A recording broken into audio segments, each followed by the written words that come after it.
ಗಮಗಮಿಸುವ ರಸಂ ಅನ್ನ ಜೊತೆ ಕಲ್ಸ್ಕೊಂಡು ಊಟ ಮಾಡಬಹುದು, ಬರೀ ಹಾಗೆ ಕುಡಿಬಹುದು. ರಸಂ ರೆಡಿ ಆಗಿದೆ. ಹಲೋ ನಮಸ್ತೆ. ಇವತ್ ನಾವೊಂದು ಸಿಂಪಲ್ ಆದ ಒಂದು ಸಾರು ಮಾಡೋಣ. ಇದು ಕುಡಿಯಕ್ಕೆ ತುಂಬಾ ಚೆನ್ನಾಗಿರುತ್ತೆ, ತುಂಬಾ ರುಚಿಯಾದ ಸಾರು ಮಾಡೋದು ಹೆಂಗೆ ಅಂತ ನೋಡೋಣ. ಇದಕ್ಕೆ ಬೇಕಾಗಿರುವ ಸಾಮಗ್ರಿಗಳು, ನಾನು 2 ಟೊಮ್ಯಾಟೊ ಹಣ್ಣನ್ನ ಸಣ್ಣಕ್ಕೆ ಹೆಚ್ಚಿಟ್ಕೊಂಡಿದೀನಿ. ಇದನ್ನ ಫಸ್ಟ್ ತಗೋತಾ ಇದ್ದೀನಿ. 4 ಒಣಮೆಣಸಿನಕಾಯಿನ 5 ನಿಮಿಷ ನೀರಲ್ಲಿ ನೆನೆಸಿಟ್ಕೊಂಡಿದೀನಿ. ಇದನ್ನ ತಗೋತೀನಿ. ಒಂದ್ ಸಣ್ಣ ಅರ್ಧ ಲಿಂಬೆ ಹಣ್ಣು ಗಾತ್ರದಷ್ಟು ಹುಣಸೆ ಹುಳಿ ನೆನೆಸಿಟ್ಕೊಂಡಿದೀನಿ. ಇದನ್ನ ತಗೋತೀನಿ. ಬೆಳ್ಳುಳ್ಳಿ ಒಂದ್ 5 ತಗೋತೀನಿ. ಇದನ್ನ ಜಜ್ಜಿಬಿಟ್ಟು ತಗೋಬೇಕು.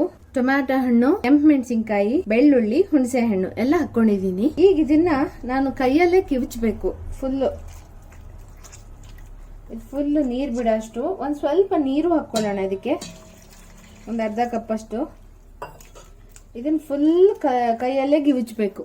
ಫುಲ್ ಸಾಫ್ಟ್ ಆಗಂಗಿ ಮೆಣಸಿನ್ಕಾಯಿನ ಒಂದ್ 2 ರಿಂದ 3 ನಿಮಿಷ ಫುಲ್ ಟೊಮ್ಯಾಟೊ ಹಣ್ಣು ಫುಲ್ ಮ್ಯಾಶ್ ಆಗೋಷ್ಟು ಕೈಯಲ್ಲಿ ಗಿವಿಚ್ಬೇಕು. ಮಿಕ್ಸಿ ಮಾಡ್ಕೊಳ್ಳೋದಿದ್ರೆ ಬರೀ ಟೊಮ್ಯಾಟೊ ಹಣ್ಣನ್ ಮಾತ್ರ ಸ್ವಲ್ಪ ಒಂದ್ಸಲ ತರಿಯಾಗಿ ರುಬ್ಕೋಬಹುದು. ಬಟ್ ಈ ಒಣಮೆಣಸಿನ್ಕಾಯಿ ಎಲ್ಲ ಹಾಕಿ ರುಬ್ಬಿದ್ರೆ ಟೇಸ್ಟ್ ಚೆನ್ನಾಗಿರಲ್ಲ. ಒಣಮೆಣಸಿನ್ಕಾಯಿ ಎಲ್ಲ ನೆನ್ಸ್ಬಿಟ್ಟು ಹಿಂಗೆ ಹಾಕೋಬೇಕು. ಬೆಳ್ಳುಳ್ಳಿನೂ ಅಷ್ಟೇ, ಅದು ಫುಲ್ ಕ್ರಶ್ ಆಗಿ ಹೋಗುತ್ತೆ. ಟೊಮ್ಯಾಟೊ ಫುಲ್ ಹಣ್ಣಾಗಿರೋದು ತಗೊಂಡ್ರೆ ಚೆನ್ನಾಗಿರುತ್ತೆ. ಇದಕ್ಕೆ ಅವಾಗ ಕೈಯಲ್ಲಿ ಗಿವಿಚೋದು ಸುಲಭ ಆಗುತ್ತೆ.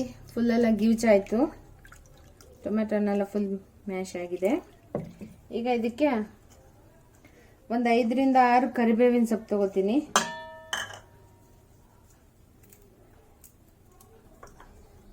ಒಂದು ಮುಷ್ಟಿ ಕೊತ್ತಂಬರಿ ಸೊಪ್ಪು ತಗೋತೀನಿ. ಇದನ್ನು ಕೈಯಲ್ಲಿ ಗಿವಿಚ್ಬೇಕು. ಫುಲ್ ಕಟ್ ಮಾಡಿ ಹಾಕಬಾರ್ದು ಕೊತ್ತಂಬರಿ ಸೊಪ್ಪೆಲ್ಲ. ಕೈಯಲ್ಲೇ ಗಿವಿಚಿದ್ರೆ ಅದ್ರ ಫ್ಲೇವರೇ ಬೇರೆ ಇರುತ್ತೆ. ಈಗ ಗಿವಿಚೆಲ್ಲ ಆಗಿದೆ. ಈಗ ಇದು 1 ಟೀ ಸ್ಪೂನ್ ರಸಂ ಪೌಡರ್ ಹಾಕ್ತೀನಿ. 1.5 ಟೀ ಸ್ಪೂನ್ ಉಪ್ಪು, ನಿಮಗೆ ರುಚಿಗೆ ತಕ್ಕಷ್ಟು ಎಷ್ಟು ಬೇಕಾದ್ರೂ ಹಾಕೊಳ್ಳಿ. 1/4 ಟೀ ಸ್ಪೂನ್ ಅರಿಶಿನ ಎಲ್ಲ ಮಿಕ್ಸ್ ಮಾಡೋಣ. ಈಗ ಇದಕ್ಕೆ ಎಷ್ಟು ಬೇಕಷ್ಟು ನೀರು ಹಾಕೊಂಡ್ಬಿಡೋಣ. ನಾನು 1.5 ಕಪ್ ನೀರು ತಗೊಂಡಿದ್ದೀನಿ. ಇದು ರೆಡಿ ಆಗಿದೆ. ಈಗ ಇದನ್ನ ಒಲೆ ಮೇಲೆ ಇಟ್ಬಿಟ್ಟು ಒಂದ್ 5 ನಿಮಿಷ ಕುದಿಸಿದ್ರೆ ರಸಂ ರೆಡಿ ಆಗತ್ತೆ. ಇದನ್ನ ಜಾಸ್ತಿ ಕುದಿಸಬಾರ್ದು. ಕುದಿಸೋದ್ ಹೆಂಗೆ ನೋಡೋಣ. ಈ ಸಾರು 5 ನಿಮಿಷ ಹಿಂಗೆ ಕುದ್ರೆ ರೆಡಿ ಆಗತ್ತೆ. ಇದಕ್ಕೆ ಬೇಳೆ ಆಪ್ಷನಲ್, ಹಾಕೋಬಹುದು ಅಥವಾ ಹಾಕೊಳ್ದೇನೂ ಇರಬಹುದು. ಬಟ್ ನಾನೊಂದ್ ಸ್ವಲ್ಪ ಬೇಳೆ ಹಾಕೋತೀನಿ. ಇದು ತೊಗರಿ ಬೇಳೆ.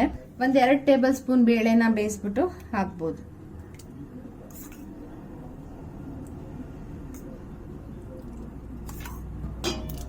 ಬೇಳೆ ಹಾಕಿದ್ರೆ ಅನ್ನ ಜೊತೆ ತಿನ್ನಕ್ಕೆ ತುಂಬಾ ರುಚಿಯಾಗಿರುತ್ತೆ.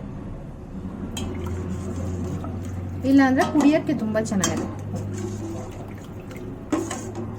ನಾನು ಇನ್ನು 4 ಒಣಮೆಣಸಿನ್ಕಾಯಿ ತಗೊಂಡಿದ್ದೀನಿ. ಖಾರ ಬೇಕಂದವರು ಜಾಸ್ತಿ ತಗೋಬಹುದು. ನಾನು ಸ್ವಲ್ಪ ಉಪ್ಪು ಹಾಕೊಂಡಿದ್ದೀನಿ. ಕುಡಿಯಕ್ಕಂತೂ ತುಂಬಾ ಚೆನ್ನಾಗಿರುತ್ತೆ. ಹೆವಿ ಊಟ ಮಾಡೋ ದಿವಸ ಈ ರಸಂ ಕುಡಿದ್ಬಿಟ್ರೆ ಸೂಪರ್. ಈ ಹುಳಿಯಾಗಿ ಉಪ್ಪು ಖಾರ ಆಗಿ ತುಂಬಾ ಚೆನ್ನಾಗಿರುತ್ತೆ. ಈಗ ಇದೊಂದು 5 ನಿಮಿಷ ಕುದಿಲಿ. 5 ನಿಮಿಷ ಆಗಿದೆ. ಈಗ ಒಗ್ಗರಣೆ ಹಾಕೋಣ. ಒಗ್ಗರಣೆಗೆ ಏನೇನ್ ಬೇಕು ಅಂದ್ರೆ, ಇದಕ್ಕೆ ನಾನು ಕೊಬ್ಬರಿ ಎಣ್ಣೆ ಉಪಯೋಗಿಸ್ತಿದ್ದೀನಿ. 1.25 ಟೀ ಸ್ಪೂನು. ಫ್ಲೇಮ್ ಕಮ್ಮಿ ಇಟ್ಕೊಳ್ಳಿ. 1/4 ಟೀ ಸ್ಪೂನ್ ಸಾಸಿವೆ ಹಾಕಿದ್ದೀನಿ. ಅರ್ಧ ಟೀ ಸ್ಪೂನ್ ಜೀರಿಗೆ ಮತ್ 5 ಮೆಣಸಿನಕಾಳನ್ನ ಜಜ್ಜಿಟ್ಕೊಂಡಿದ್ದೀನಿ. ಸ್ವಲ್ಪ ತರಿಯಾಗಿ ಜಜ್ಜಿಟ್ಕೊಂಡಿದ್ದೀನಿ. ಇದನ್ನು ಹಾಕ್ತೀನಿ. ಇದು ಸಾಸಿವೆ ಚಿಟಪಟ ಗುಟ್ಟಿದ್ಮೇಲೆ ಇದನ್ನ ಹಾಕೋಣ. ಕುದ್ ರೆಡಿ ಇದೆ. ಇದು ಆಫ್ ಮಾಡ್ಕೊಳ್ತೀನಿ. ಈಗ ಸಾಸಿವೆ ಬೆಂದಿದೆ. ಇದಕ್ಕೆ ನಾವು ಜಜ್ಜಿಟ್ಕೊಂಡಂತ ಮಸಾಲ ಹಾಕೋಣ. ಆಮೇಲೆ ರೆಡ್ ಚಿಲ್ಲಿ ಪೀಸ್ ಹಾಕ್ತಿದ್ದೀನಿ. ರೆಡಿ ಆಗಿದೆ. ಈಗ ಒಗ್ಗರಣೆ ಹಾಕ್ತೀನಿ. ರಸಂ ರೆಡಿ ಆಗಿದೆ. ಈಗ ಸರ್ವಿಂಗ್ ಬೌಲಿಗೆ ತೆಕ್ಕೊಳ್ಳೋಣ. ಗಮಗಮಿಸುವ ರಸಂ ಅನ್ನ ಜೊತೆ ಕಲ್ಸ್ಕೊಂಡು ಊಟ ಮಾಡಬಹುದು, ಬರೀ ಹಾಗೆ ಕುಡಿಬಹುದು. ಸಾರು ಸವಿಯಲು ಸಿದ್ಧ. ನೀವು ಮಾಡಿ. ಇಷ್ಟವಾದ್ರೆ ಲೈಕ್ ಮಾಡಿ, ಶೇರ್ ಮಾಡಿ, ಕಮೆಂಟ್ ಮಾಡಿ ಏನಾದ್ರು ಡೌಟ್ ಇದ್ರೆ. And please subscribe my channel. Thank you for watching.